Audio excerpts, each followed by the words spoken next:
2014 నుంచి 2019 వరకు మద్యం సిండికేట్ మొత్తం తెలుగుదేశం పార్టీ నాయకుల చేతుల్లోనే ఉంది. బడి పక్కన గుడి పక్కన అనే విచక్షణ లేకుండా ఎక్కడ పడితే అక్కడ మద్యం షాపులు ఏర్పాటు చేసింది చంద్రబాబు నాయుడు గారు ముఖ్యమంత్రిగా ఉన్నప్పుడు కాదా?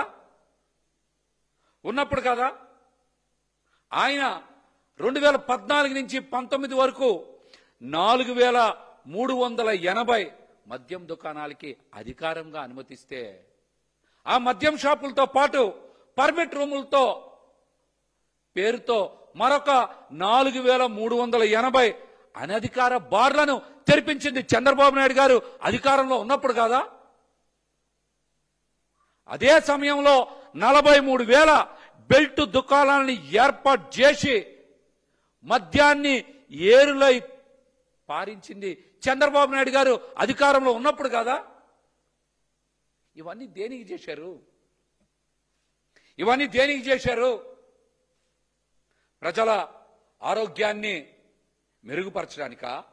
లేకపోతే ప్రజల్ని బాగా తాగించి వాళ్ళ దగ్గర నుంచి డబ్బులు కొట్టేసి మీ సిండికేట్ ఆస్తులు పెంపొందించుకోవడానికి రాజకీయ అధికారాల్ని కైవశం చేసుకోవడానికి కాదా చంద్రబాబు నాయుడు గారు? వీటికి సమాధానం చెప్పండి. మీరు అధికారంలో ఉన్నప్పుడు మద్యం దుకాణాల్లో ఎంఆర్పి రేటు కన్నా సరే మీరు 10 రూపాయల నుంచి 25 రూపాయలకి అదనంగా అమ్మించారా లేదా? చెప్పండి. అధిక ధరకి విక్రయించిన డబ్బుని కింద నుంచి పైదాకా పంచుకున్నది, దోచుకున్నది మీ నేతలు, మీరు కాదా? ఈ దోపిడీ విధానాన్ని వ్యవస్థీకృతం చేసింది చంద్రబాబు నాయుడు గారు, మీరు కాదా? మీ హయాంలో విచ్చలవిడిగా బ్రాండ్లను మంజూరు చేసింది మీరే. ఇష్టం వచ్చిన వారికి కాంట్రాక్టులు మద్యం సరఫరా చేయడానికి ఇచ్చింది మీరే. కమిషన్లు దండుకుంది మీరే. మద్యం దుకాణాలని మీ వారికి వచ్చేలా చేసుకున్నది మీరే. తర్వాత వాళ్ళందరినీ సిండికేట్ గా ఏర్పాటు చేసి అధిక రేట్లకి అమ్మించింది మీరే. ఇవన్నీ ఒక వ్యవస్థీకృతం చేసింది మీ హయాంలో కదా? చెప్పండి. దీన్ని పెద్ద ఎత్తున ఆదాయ వనరుగా మార్చుకున్నది చంద్రబాబు నాయుడు గారు, మీరా కాదా? సమాధానం చెప్పండి. జగన్మోహన్ రెడ్డి గారు అధికారంలోకి వచ్చిన తర్వాత మద్యాన్ని నియంత్రించే దిశగా చర్యలు తీసుకోబట్టే ఎల్లో గ్యాంగ్కి బాగా మండింది. వాళ్ళకి మింగుడు పళ్ళ. అరే, ఎన్నాళ్ళు మనం విచ్చలవిడిగా ప్రజలు తాగించాం, ఎక్కువ రేట్లకు అమ్ముకున్నాం, దోపిడీ చేశాం, ఆస్తులు కూడబెట్టాం, అధికారం కైవసం చేసుకున్నాం. జగన్మోహన్ రెడ్డి గారు అధికారంలోకి వచ్చి మనల్ని నియంత్రిస్తే మనం ఎందుకు ఊరుకోవాలనుకున్నారు వాళ్ళందరూ? అందుకనే జగన్మోహన్ రెడ్డి గారి మీద ఇష్టానుసారం విష ప్రచారం చేశారు, అవాస్తవాలు మాట్లాడారు, అబద్ధాలు ప్రచారం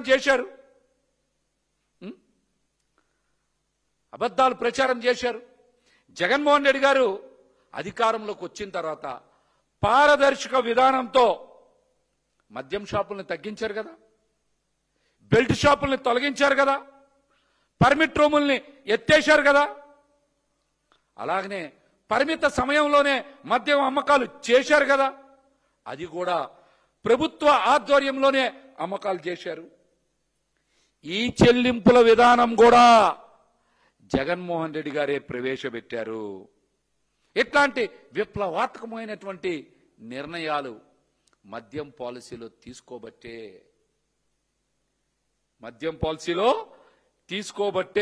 మద్యం వ్యవస్థని గుప్పెట్లో పెట్టుకున్న వారికి కంట్లో నలుసుగా మారిపోయారు జగన్మోహన్ రెడ్డి గారు. వైఎస్ఆర్సీపీ ప్రభుత్వం తమ అక్రమ సంపాదనకి, రాజకీయ ఆదాయ వనరులు పోవడంతో చంద్రబాబు గారికి, ఆయన మనుషులకి, తెలుగుదేశం పార్టీకి కడుపు మంట పెరిగింది. వైఎస్ఆర్సీపీ మీద, జగన్మోహన్ రెడ్డి గారి మీద కొన్ని దశాబ్దాలుగా లిక్కర్ వ్యాపారంలో కూరుకుపోయి పాతుకుపోయి తద్వారా వందల వేల కోట్ల రూపాయలు సంపాదించినటువంటి ఈ నాయకులకి, ఈ మాఫియాకి జగన్మోహన్ రెడ్డి గారి నిర్ణయాలు కంటగింపుగా మారాయి. బార్లు, మద్యం దుకాణాలు అన్ని కూడా, డిస్టిలరీలు అన్ని కూడా చంద్రబాబు నాయుడు గారి కోటరీలో ఉండేటువంటి మనుషుల చుట్టూనే ఉన్నాయి. వాళ్ళందరికీ జగన్మోహన్ రెడ్డి గారు తీసుకున్నటువంటి నిర్ణయాలు గొంతులో వెలక్కాయ పడినట్టు అయినాయి. వాళ్ళందరికీ కూడా పచ్చ నేతలకి, చంద్రబాబు నాయుడు గారికి అక్రమ ఆదాయం చేరినటువంటి పరిస్థితి వచ్చింది. అందుకే వాళ్ళందరూ కూడా మద్యం పాలసీ మీద విష ప్రచారం చేయడం మొదలుపెట్టారు. వాళ్ళు చేసినటువంటి విష ప్రచారంలో ఎక్కడా లేని బ్రాండ్లు తీసుకొస్తున్నారని చెప్పారు. అలాగే లిక్కర్లో విషం ఉందనేటువంటి మాట తప్పుడు రిపోర్టుల ద్వారా ప్రచారం చేశారు. అబద్ధపు నివేదికల్ని వాళ్లే సర్క్యులేట్ చేశారు. కానీ అసలు లిక్కర్లో వైసీపీ ప్రభుత్వ హయాంలో సరఫరా చేసినటువంటి మద్యంలో అన్ని కూడా నాణ్యతా ప్రమాణాలకి అనుగుణంగానే ఉన్నాయి. అవి ప్రమాదకరం కాదు, సహజ సిద్ధమైనటువంటి మొక్కల నుంచే తయారయ్యాయని చెన్నైలోని ఎన్జిఎస్ ల్యాబ్ కూడా ధృవీకరించినా సరే ఆ ల్యాబ్ రిపోర్ట్లను కూడా వీళ్ళు తారుమారు చేసి వాళ్ళని ఇవ్వని రిపోర్ట్లని ఇచ్చారని పదే అవాస్తవాలు కూడా ప్రచారం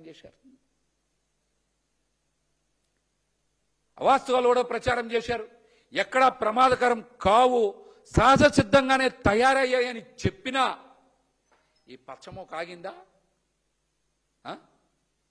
ఒక్కొక్కళ్ళు తిమింగలాల్లాగా, అనకొండలాగా ఈ మద్యం ద్వారా వచ్చే డబ్బులు వందల వేల కోట్లు సంపాదించి జగన్మోహన్ రెడ్డి గారు తీసుకున్నటువంటి నిర్ణయాల్ని వ్యతిరేకించడానికి, ఇలాంటి విష ప్రచారానికి వాళ్ళు తెరలేపి ల్యాబ్ ఇచ్చిన రిపోర్ట్స్ కూడా తప్పుడు రిపోర్ట్లని వీళ్ళే ప్రచారం చేశారు. అప్పుడు కేంద్ర ప్రభుత్వ సంస్థ అయినటువంటి ఐఐసిఐకి ఏపీ బెవరేజ్ కార్పొరేషన్ మద్యం నమూనాలను పంపించి వాటిని పరీక్ష చేయించిన తర్వాత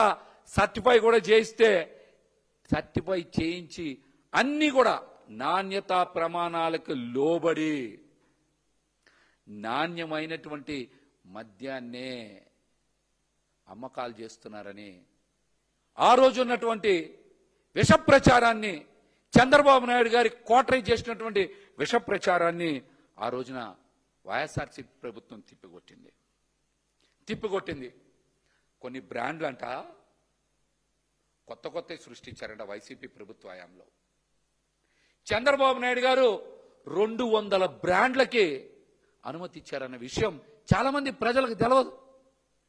200 బ్రాండ్లకి అనుమతి ఇచ్చింది చంద్రబాబు నాయుడు గారే. 200 బ్రాండ్లకి అనుమతి ఇచ్చారు. అందులో మీరు చూస్తే పవర్ స్టార్, లెజెండ్ అనే బ్రాండ్లు కూడా అనుమతి ఇచ్చింది చంద్రబాబు నాయుడు గారే. ఏంటి అండి? పవర్ స్టార్, లెజెండ్ లాంటి బ్రాండ్లకు కూడా అనుమతి ఇచ్చింది ఎవరు?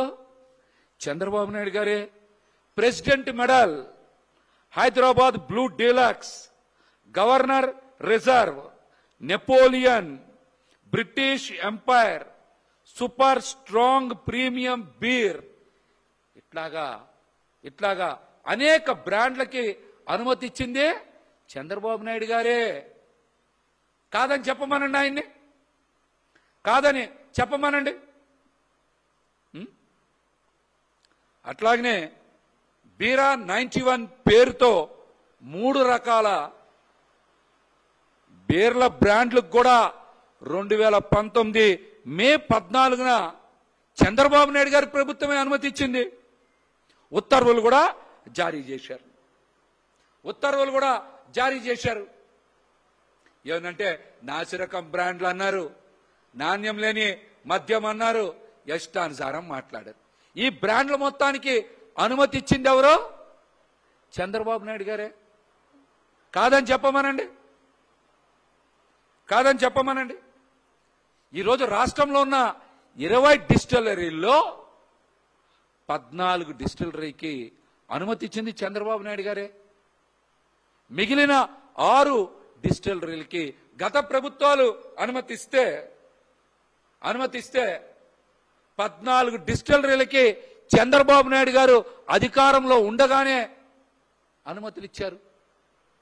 మద్యం తయారు చేసుకోండి, బాగా అమ్మండి, అమ్మి ఆ డబ్బులు నాకు కమిషన్ ఇవ్వండి అని అనుమతులు ఇచ్చింది ఎవరో? చంద్రబాబు నాయుడు గారే. ఒక్క డిస్టిలరీకి కూడా అనుమతి ఇవ్వని వైసీపీ ప్రభుత్వంలో అక్రమాలు జరిగాయనడం రాజకీయ దురుద్దేశమే, రాజకీయ దురుద్దేశమే.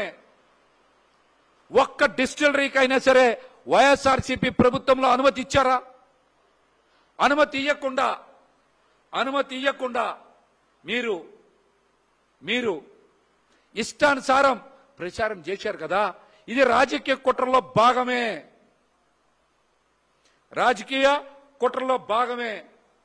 కొన్ని చెప్తా ఉన్నా, మొత్తం 14-20 చెప్పడం కన్నా 2017లో బీవీఎస్ డిస్టిలరీస్ కి అనుమతి ఇచ్చింది చంద్రబాబు నాయుడు గారే కదా. శ్రావణి ఆల్కో బ్రూ ప్రైవేట్ లిమిటెడ్ 2017లో అనుమతి ఇచ్చింది చంద్రబాబు నాయుడు గారు కదా. బీడీహెచ్ ఆగ్రో వెంచర్స్ ప్రైవేట్ లిమిటెడ్ కి అనుమతి ఇచ్చింది చంద్రబాబు నాయుడు గారే కదా. విశాఖ డిస్టిలరీస్ కి 2019లో అయ్యన్న పాత్ర గారిది అనుకుంటా, అది అంతేనండి రమేష్ గారు?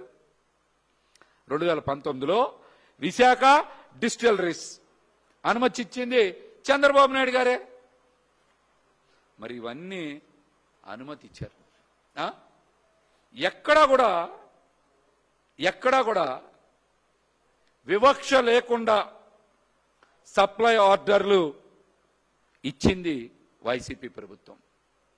కానీ వివక్షతో డబ్బులు కొట్టేయాలని, స్కామ్ చెయ్యాలని, కమిషన్లు బాగా దండుకోవాలని ఆర్డర్లు ఇచ్చింది మాత్రం చంద్రబాబు నాయుడు గారే. ఆర్డర్లు ఇచ్చింది మాత్రం చంద్రబాబు నాయుడు గారే. దీని మీద ఎక్కడైనా ఎప్పుడైనా బహిరంగ చర్చకి సిద్ధమని కూడా మేమైతే తెలియజేస్తున్నాం. పక్షపాత ధోరణితో తనకి నచ్చిన డిస్టిలరీకి, తనకి నచ్చిన సప్లై కంపెనీలకి ఇష్టానుసారం ఆర్డర్లు ఇచ్చి స్కామ్ చేసింది, కమిషన్లు కొట్టేసింది చంద్రబాబు నాయుడు గారు. ఆయన కోటరీ మాత్రమే అని మేమైతే చాలా స్పష్టంగా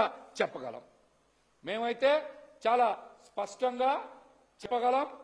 ఎక్కడైనా సరే ఇది ప్రూవ్ చేయగలం. 17-18లో చంద్రబాబు నాయుడు గారు అధికారంలో ఉన్నప్పుడు మొత్తం 8,106 కోట్ల రూపాయల మద్యం ఆర్డర్లు ఇస్తే అందులో 5 కంపెనీలకి 4,122 కోట్ల రూపాయలకి పైగా ఆర్డర్లు ఇచ్చారు. 8,106 కోట్ల రూపాయలు 2017-18లో మద్యం ఆర్డర్లు ఇస్తే అందులో 5 కంపెనీలకి 4,122 కోట్ల రూపాయల ఆర్డర్లు ఇచ్చారు. అంటే 50% పైగా ఆర్డర్లు ఇచ్చారు.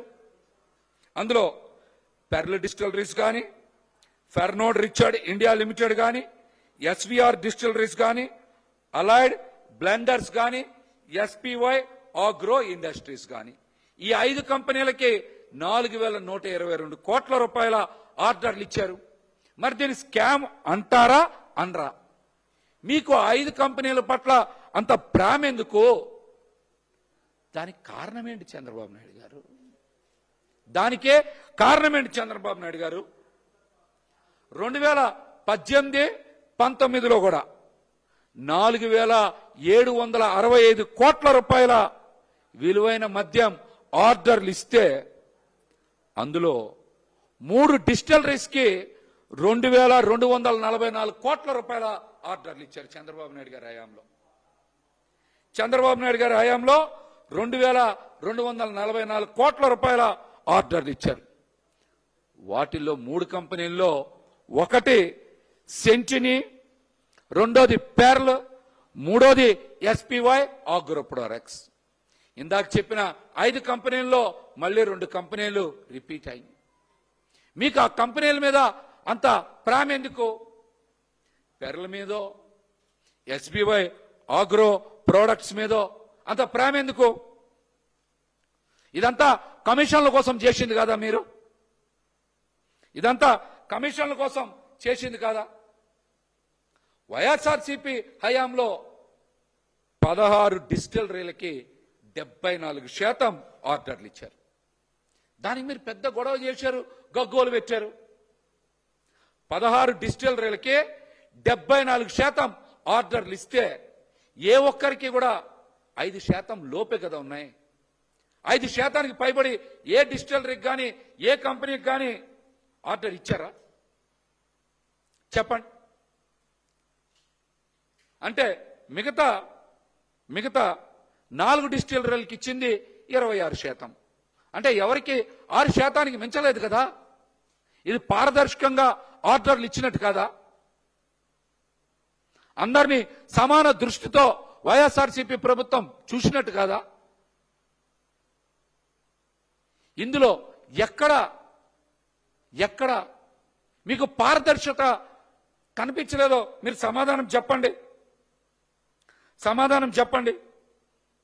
2019 అక్టోబర్ నుంచి 2021 నవంబర్ 30 వరకు బెవరేజ్ కార్పొరేషన్ 17,570 కోట్ల రూపాయల విలువైన మద్యం ఆర్డర్లు ఇస్తే అందులో 16 కంపెనీలకి 11,040 కోట్ల రూపాయల ఆర్డర్లు ఇచ్చారు. అంటే 20 డిస్టిలరీల్లో 16 డిస్టిలరీలకి ఇచ్చిన ఆర్డర్స్ 63% దగ్గర. అంటే ఏ ఒక్క డిస్టిలరీ కూడా 4% మించి ఆర్డర్లు ఇవ్వలేదు కదా. దీన్ని అడ్డగోలుగా ఇవ్వమంటారా? మీలాగా 5 కంపెనీలకి 50% ఇస్తే అది పారదర్శకత? 16 కంపెనీలకి 63% ఇస్తే అది అడ్డగోలుగా ఇవ్వడమా? అసలు అదాన్ డిస్టిలరీస్ అనేది ఆంధ్రప్రదేశ్లో ఉందా? అదాన్ డిస్టిలరీస్ అనేది ఆంధ్రప్రదేశ్లో ఉందా? చెప్పండి. అట్లాగనే మద్యం పాలసీలో వైఎస్ఆర్సీపీ ప్రభుత్వాన్ని ఏదో రకంగా అబాస్పాలు చెయ్యాలని, ప్రభుత్వ ప్రతిష్టని దిగజార్చాలని వాళ్ళు చేస్తున్నటువంటి కుట్రలన్నీ కూడా భగ్నమయ్యాయని చంద్రబాబు నాయుడు గారు అండ్ కో అందరూ కూడా కలిసి కాంపిటీషన్ కమిషన్ ఆఫ్ ఇండియాలో కేసేశారు. అక్కడ కూడా మీకు ఎదురు దెబ్బే కదా తగిలింది. ఆ కమిషన్ కూడా 2022లో చారిత్రాత్మకమైనటువంటి నిర్ణయాన్ని వెలువరించింది కదా. ఆ రోజున వైసీపీ ప్రభుత్వం అమలు చేస్తున్నటువంటి మద్యం విధానం చాలా పారదర్శకమైందని చెప్పి, అదేవిధంగా ఏకస్వామ్య విధానాలను నిరోధించేందుకు ఉద్దేశించబడినటువంటి కాంపిటేటివ్ కమిషన్ కి అనుగుణంగానే ఆంధ్రప్రదేశ్ మద్యం విధానం ఉందని అలా ఆ రోజున వారు కూడా వారి నిర్ణయాన్ని వెలువరించబట్టే కదా మీరు అందరూ వెనక్కి తగ్గారు. అయినా కూడా చంద్రబాబు గారు అండ్ కోలో కొంతమంది వ్యక్తులందరూ కూడా కలిసి పెద్ద మద్యం కంపెనీలు, భారీ ఎత్తున మద్యాన్ని సరఫరా చేసినటువంటి ఏజెన్సీలు అందరూ కూడా కలిసి international spirit wines association of India రాష్ట్ర ప్రభుత్వ విధానాన్ని తప్పుపట్టడానికి మళ్ళీ కేసేశారు. అక్కడ కూడా మీరందరూ కూడా ఓడిపోయారు కదా. అయినా మీరు ఎక్కడన్నా ఆగారా?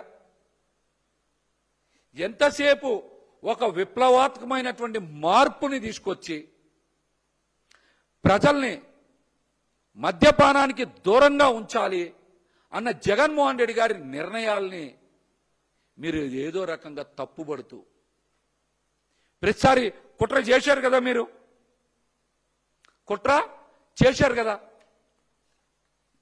చెప్పండి. ఏ ఒక్క డిస్టిలరీకైనా సరే వైసీపీ ప్రభుత్వం ఎక్కడైనా సరే పారదర్శకతకు లోబడి కాకుండా నిబంధనలకు విరుద్ధంగా ఎక్కడైనా సరే సప్లై ఆర్డర్లు ఇచ్చారా? దీనికి సమాధానం చెప్పండి ఎవరైనా సరే. చాలా చోట్ల చాలా మంది మాట్లాడుతూ ఉన్నారు. ఆన్లైన్ విధానానికి మాన్యువల్ విధానానికి చాలా తేడా ఉంది. ఆన్లైన్ విధానంలో అయితే అంత పారదర్శకంగా ఉంటుంది, మాన్యువల్ విధానంలో అయితే పారదర్శకత లోపించి కొన్ని తప్పులు జరిగే అవకాశం ఉందని చాలా మంది మాట్లాడుతూ ఉన్నారు. ఆన్లైన్ విధానానికి చట్టబద్ధత ఉందా లేదా చాలా మందికి తెలియదు ఈ విషయం. ఆన్లైన్ విధానానికి అసలు చట్టబద్ధతే లేదు కదా. ఎంత మద్యం అమ్ముతున్నామో తెలుసా ఆన్లైన్ విధానంలో? పోనీ బాటిల్ మీద ఎక్కడన్నా క్యూఆర్ కోడ్ ఉంటుందా? పోనీ తెలుసా? నిజంగా ఆన్లైన్ విధానంలో చంద్రబాబు నాయుడు గారు చెప్పినట్టు పారదర్శకత ఉంటే ఎంఆర్పి రేట్ కన్నా ఒక్కొక్క బాటిల్ని 10 రూపాయలు ఎక్కువకో 20 రూపాయలు ఎక్కువకో ఎలా అమ్ముతారు? పర్మిట్ రూమ్లు ఎలా ఇస్తారు? లేకపోతే బెల్ట్ షాపులు ఎలా ఇస్తారు? మీరు చెప్పండి. ఆన్లైన్ విధానం అసలు పారదర్శకత లేదు. అసలు మాన్యువల్ విధానం అంటే మీరు వేరే అనుకుంటా ఉన్నారు అందరు కూడా. మాన్యువల్ విధానంలో అమ్మకం జరిగితే ఆ అమ్మకం జరిగినటువంటి డబ్బులు మొత్తం కూడా మరుసటి రోజు పొద్దున్న స్టేట్ బ్యాంక్ ఆఫ్ ఇండియాలో డిపాజిట్ చేయాలి. ఆ డబ్బులను కూడా డిపాజిట్ చేయాలి. ఎవరైనా డిపాజిట్ చేయకపోతే ఎంటే బెవరేజ్ కార్పొరేషన్ వాళ్ళ మీద చర్యలు తీసుకుంటుంది. అది పారదర్శకమైనటువంటి విధానం. ఏ బ్రాండ్ ఎంత అమ్ముతున్నాం అనే స్పష్టంగా తెలిసేటువంటి విధానం. ఇవన్నీ తెలుసుకోకుండా ఆన్లైన్ విధానానికి ఏదో చట్టబద్ధత ఉన్నట్టు చాలా మంది మాట్లాడుతూ ఉన్నారు. చాలా మంది మాట్లాడుతూ ఉన్నారు. అది కరెక్ట్ కాదు. అది కరెక్ట్ కాదు. మద్యం వాస్తవ అమ్మకం బ్రాండ్ డిమాండ్కు అనుగుణంగానే సేకరణ జరుగుతుంది. కానీ చంద్రబాబు నాయుడు గారి హయాంలాగా ఇష్టానుసారం ఆయనకు నచ్చిన కంపెనీల దగ్గర నుంచి, ఆయనకు నచ్చిన డిస్టిలరీల నుంచి, ఆయన నచ్చిన బ్రాండ్లు ప్రజల మీద రుద్దేటువంటి పరిస్థితే వైఎస్ఆర్సీపీ ప్రభుత్వ హయాంలో తీసుకున్నటువంటి విధానంలో లేదన్న విషయాన్ని ప్రతి ఒక్కరు కూడా గ్రహించాలి. అట్లాగనే కొన్ని బ్రాండ్ల అమ్మకాలు జరగలేదు, వాళ్ళ మీద వివక్ష చూపారని కూడా చాలా సందర్భాల్లో మాట్లాడారు. అక్కడ జరిగిన వాస్తవం ఏంటంటే ఆంధ్రప్రదేశ్ ప్రభుత్వాన్ని కొన్ని డిస్టిలరీ కంపెనీస్ అడ్వాన్స్ పేమెంట్ ఇస్తేనే సప్లై చేస్తామని చెప్పారు. ప్రభుత్వం అడ్వాన్స్ పేమెంట్ ఇచ్చి మద్యం కొనుగోలు చేస్తుందా? ఒక పారదర్శకమైనటువంటి విధానం అమల్లోకి తీసుకోవాలనుకున్నప్పుడు, మద్యం అమ్మకాలని తగ్గించాలనుకున్నప్పుడు ప్రభుత్వం ఏ విధంగా ఈ డిస్టిలరీస్ కానీ సప్లై చేసే కంపెనీలకు కానీ అడ్వాన్స్ పేమెంట్ కడుతుంది? అడ్వాన్స్ పేమెంట్ కట్టడానికి ఆ రోజు ప్రభుత్వం, వైసీపీ ప్రభుత్వం సుముఖత లేనందువలన కొన్ని కంపెనీస్ సరఫరా చేయకుండా ఆపేసినాయి. అంతే తప్పించి వాళ్ళ మీద ఎలాంటి వివక్ష లేదు. ఆ కంపెనీల మీద ఎట్లాంటి వివక్ష లేదు. అదేవిధంగా ఈ రోజున చంద్రబాబు నాయుడు గారి కూటమి ప్రభుత్వంలో మద్యం అమ్మకాలు విపరీతంగా పెరిగాయి, ఆదాయం మాత్రం తగ్గిపోయింది. ఆదాయం మాత్రం తగ్గిపోయింది. మరి దీన్ని స్కామ్ అంటారా అనరా? చెప్పండి సమాధానం. మరి దీన్ని స్కామ్ అంటారా అనరా? అమ్మకాలు పెరిగాయి, ఆదాయం తగ్గింది. దీన్ని స్కామ్ అంటారా అనరా? చంద్రబాబు నాయుడు గారు సమాధానం చెప్పండి.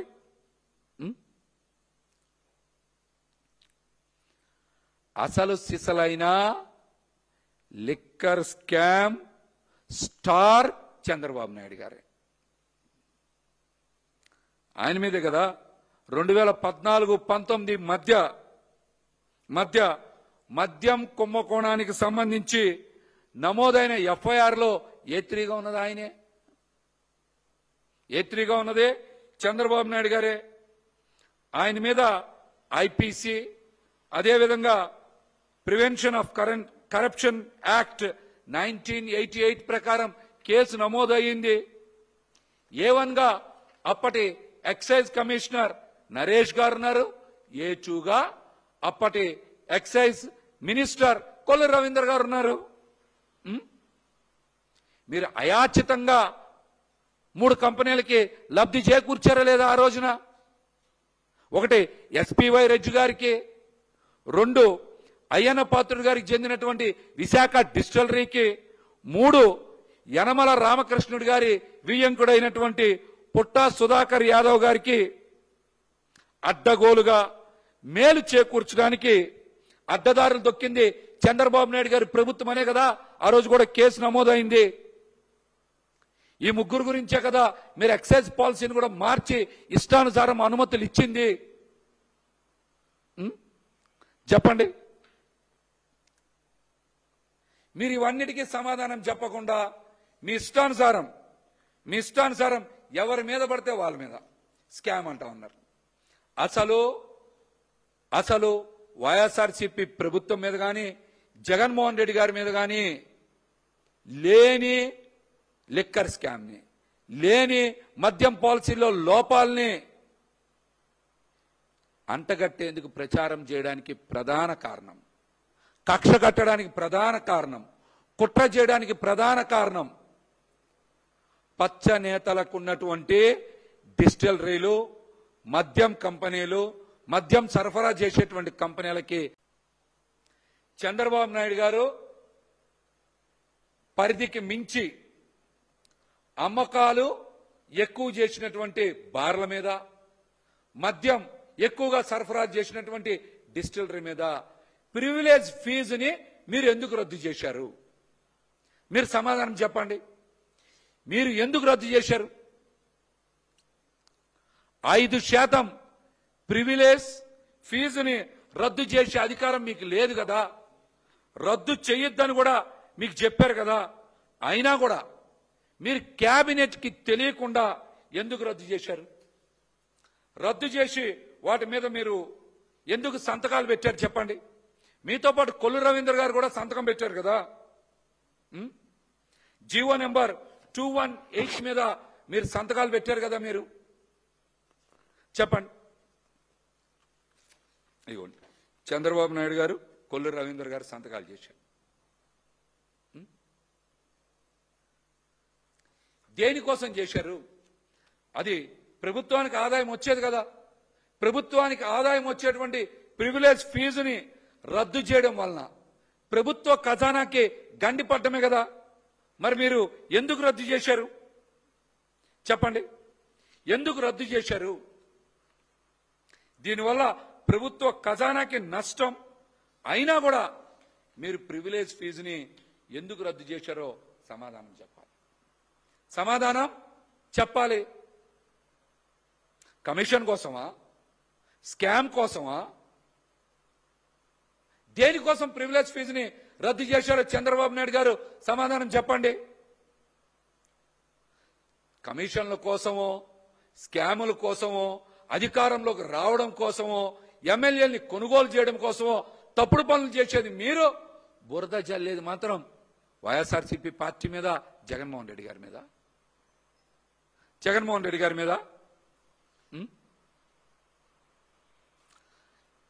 2 రోజుల నుంచి చూస్తూ ఉన్నాం. మద్యం పాలసీ మీద ఒక కట్టు కదా అల్లారు. దాని మీద ఇష్టానుసారం చేసుకుంటా పోతా ఉన్నారు.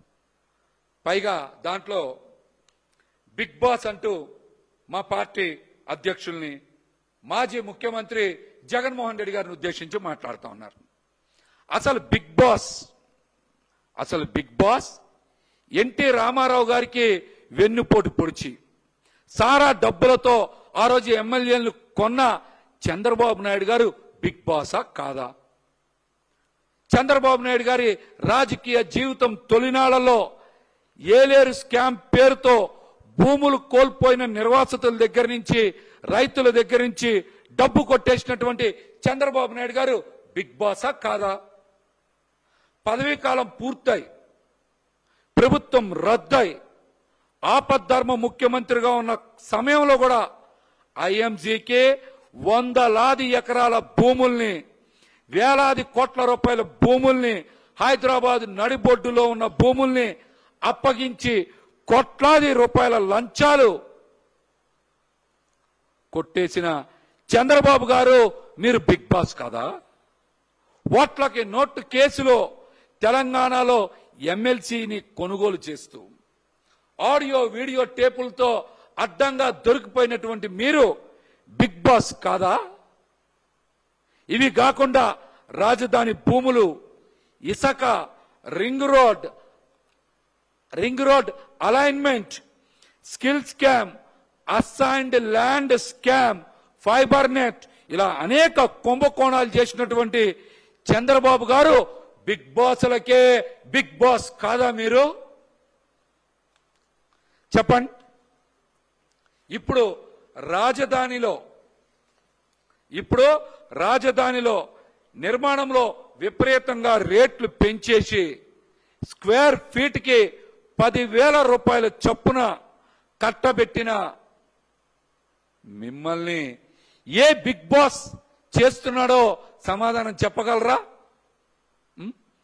పోర్ట్లు, ఫిషింగ్ హార్బర్లు, మెడికల్ కాలేజీలను స్కాములు చేస్తూ తెగనమ్ముకుంటున్న బిగ్ బాస్ ఎవరో ప్రజలకు తెలియదా? ఇంతకు ఈ బిగ్ బాస్ అని రాస్తున్నటువంటి ఈనాడు పత్రిక యాజమాన్యం అతి పెద్ద ఆర్థిక నేరాలు చేసింది.